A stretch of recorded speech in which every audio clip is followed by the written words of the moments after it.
Ads एक जानलेवा बीमारी है। अमूमन हर जगह एड्स के मरीज़ देखने को मिल रहे हैं और इसको लेकर के कई तरह की भ्रांतियाँ हैं। एड्स के मरीज़ रीवा में कितने हैं, इनका उपचार क्या है और इनका बचाव कैसे है, इस संबंध में जानकारी हमें देने के लिए हमारे बीच मौजूद हैं डॉक्टर हरिओम गुप्ता जी। डॉक्टर साहब, आपका बहुत बहुत स्वागत है। रीवा में एड्स के कितने मरीज हैं? एड्स के रीवा में और रीवा के आसपास के सभी जो जिले रहते हैं और गांव का एरिया रहता है, सबको मिला करके लगभग 2500 मरीज़ हैं जो अभी हमारे ERT सेंटर पर दवाई लेने आ रहे हैं। लगभग 2500 मरीज़ अभी हमारे यहाँ ऐसे मरीज़ हैं जो रेगुलर दवाई खाने आते हैं। इसमें मेल कितने हैं, फीमेल कितने हैं और बच्चे इसमें? लगभग उनमें से 1100 के आसपास मेल है जो पुरुष है और लगभग उतनी ही 1100 साढ़े 1000 1300 फीमेल है। बच्चे मेल ज़्यादा है एज़ कम्पेयर टू फीमेल, तो लगभग 114 115 बच्चे हैं जो मेल हैं, लगभग 80 के आसपास फीमेल ज़्यादा। अच्छा, जिनको एड्स हो जाता है उनकी जीवन शैली के बारे में थोड़ा सा बताएं कि क्या उसमें उनको दिक्कत होती है? कोई दिक्कत नहीं होती। अगर किसी को भी HIV या एड्स की बीमारी के बारे में पता चला है, पहली बार पता चला है, तो वो ERT सेंटर सरकार के द्वारा चलाए जा रहे हैं जहाँ पर इन तरह की इन्फेक्टेड मरीजों की दवाइयाँ मुफ्त में मिलती हैं। वो यहाँ आकर के अपना रजिस्ट्रेशन कराएं, उनको रेगुलर बेसिस पे जो ERT की दवाइयाँ हैं वो दी जाती हैं जिससे HIV का वायरस सप्रेस रहता है। अगर HIV का वायरस आपकी बॉडी में सप्रेस रहेगा, मतलब कम से कम रहेगा, तो आपको किसी भी तरह का कोई भी खतरा, कोई भी लक्षण, जो बीमारियाँ जो अपॉर्चुनिटी टाइप के इन्फेक्शन जो होते हैं बहुत सारे जो होने की संभावना रहती है वो बहुत कम हो जाएगी।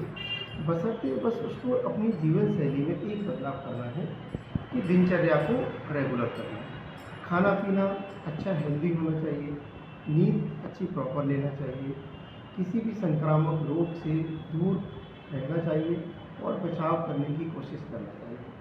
जैसे HIV का कोई पेशेंट है, रेगुलर दवाई खा रहा है, फिर भी उसको सामान्य लोगों की तुलना में कुछ इन्फेक्शंस ज़्यादा होने की संभावना रहती है। जैसे कि TB, अब किसी को HIV हो गया है तो उसका रेगुलर बेसिस पे TB का जांच किया जाता है, क्योंकि जितने पेशेंट हमारे डेथ होती है HIV के मरीजों की, उनमें ज़्यादातर इन्फेक्शन TB का साथ में पाया जाता है। तो इसलिए रेगुलर बेसिस पे अपना वो चेक कराएं।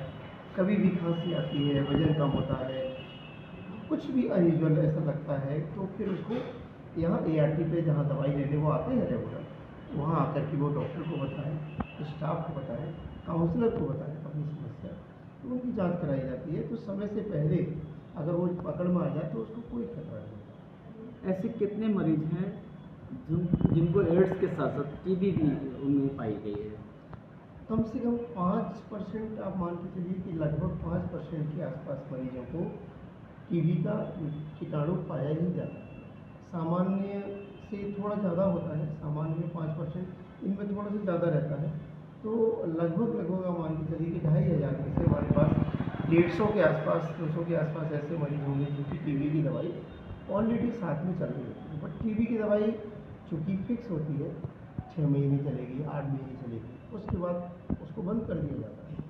लेकिन HIV की जो दवाई देते हैं वो लाइफ लॉन्ग रहती है, ज़िंदगी भर चलती है। दवा से क्या एड्स को पूरी तरह से खत्म किया जा सकता है कि सिर्फ उसका प्रभाव कम किया जा सकता है? ERT एंटी रिट्रोवायरल दवाई वायरस को कम करती है, मल्टीप्लाई होने से रोकती है।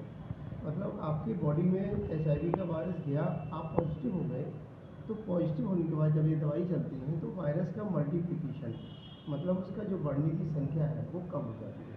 हम उसको जीरो नहीं कर सकते, हमारी दवाइयाँ वायरस को सप्रेस करके रखती हैं। अगर मरीज़ दवाई खाना बंद कर दिया तो वो वायरस फिर से मल्टीप्लाई करेगा और बॉडी में उसके दुष्प्रभाव, मतलब इम्यूनिटी को ब्रेक करेगा। कोई फर्क नहीं पड़ता। अगर वो अपने स्वास्थ्य के प्रति जिम्मेदार है, सजग है, तो वो सामान्य आदमी की तरह बिल्कुल रह सकता है। लाइफ उसकी कितनी होगी और एक सामान्य आदमी की कितनी होगी, बिल्कुल भी डिफरेंस हम उस इन्फेक्शन की बेसिस पे नहीं कर सकते, बशर्ते उसको दवाई बहुत अच्छे से रेगुलर खाना है। अगर वो दवाई असर नहीं कर रही है तो अपने डॉक्टर से संपर्क करना है। तो हमारे पास और बेहतर second line third line drugs होती हैं जिनको हम देते हैं मरीज़ को। हमारा पर्पज़ है कि वायरस को हम मल्टीप्लाई ना होने दें और हम इन्फेक्शन वाले रोगों से अपना बचाव करें, स्वस्थ जीवन शैली को अपनाएं। तो मुझे नहीं लगता कि कोई फ़र्क है एक सामान्य आदमी में और एक HIV के किसी पेशेंट के मरीज में। जैसा कि आपने कहा कि बच्चों में बहुत सारे एड्स पाए जा रहे हैं जिनसे वो पीड़ित हो रहे हैं, ये गंभीर चिंता का विषय है। जिन बच्चों को एड्स हो गया है वो कैसे जिए, क्या करें, उनके लिए तो बड़ी चुनौती है। कई बच्चे ऐसे हैं जिनको जिनमें उनका कोई दोष नहीं है, भाई उनको तो पैतृक रूप से एक्चुअली माँ से मिल गया। हालांकि मदर से बच्चे में जाने के रोकने के लिए बहुत सारे हम दवाइयाँ और मदर को देते हैं, बट कई बार ऐसा होता है कि वो समय से नहीं पता चलता। हालांकि अब ऐसा नहीं होता, प्रेगनेंसी होती है तो HIV का टेस्ट होता है, डिटेक्ट होता है तो उसकी दवाइयाँ दी जाती हैं। तो चांसेस बहुत कम हो गए हैं कि मदर पॉजिटिव है और उसके बच्चे को पॉजिटिव होने के चांसेस बहुत कम हो गए। लेकिन फिर भी कुछ लोग तो इन्फेक्टेड होते ही हैं, ऐसा कि बिल्कुल भी ना हो।